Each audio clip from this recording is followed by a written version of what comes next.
From Magic Mike to pointy ears and white eyebrows with flying boots, today we're talking about Channing Tatum on Monday Morning Critic.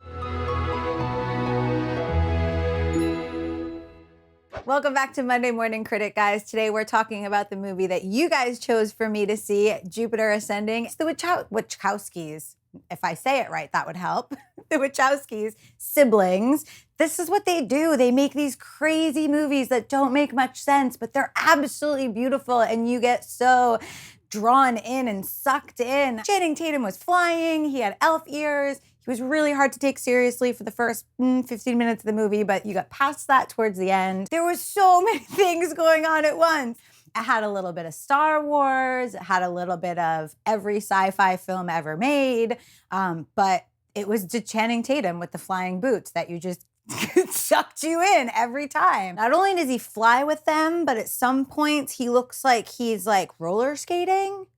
So he's got that like roller skating fast look in his face, and he's going back and forth. And yes, he was shirtless for some of the movie as well. So all those ladies that loved him in Magic Mike should see this one because he's shirtless and has elf ears. Really nervous about Mila Kunis because I'm not a huge fan of hers, but she plays the role she always plays. That kind of goofy girl that says the inappropriate jokes and says things silly. So, I mean, she played the character she always played, so it wasn't a stretch for her. Eddie Redmayne whispers through the entire movie.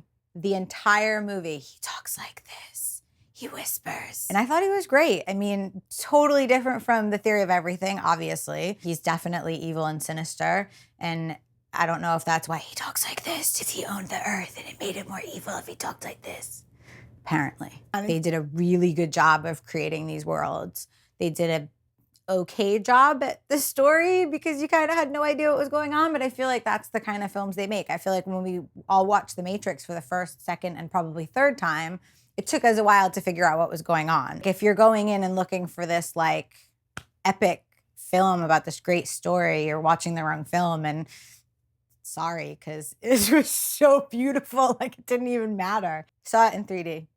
And I think you should see it in 3D. And I hate 3D. I hate 3D. It makes me nauseous. I don't like 3D. But this is a movie that you want to see in 3D because when they're doing those space shots, when they're on those spaceships, when they're showing the world from another planet, it's just so pretty.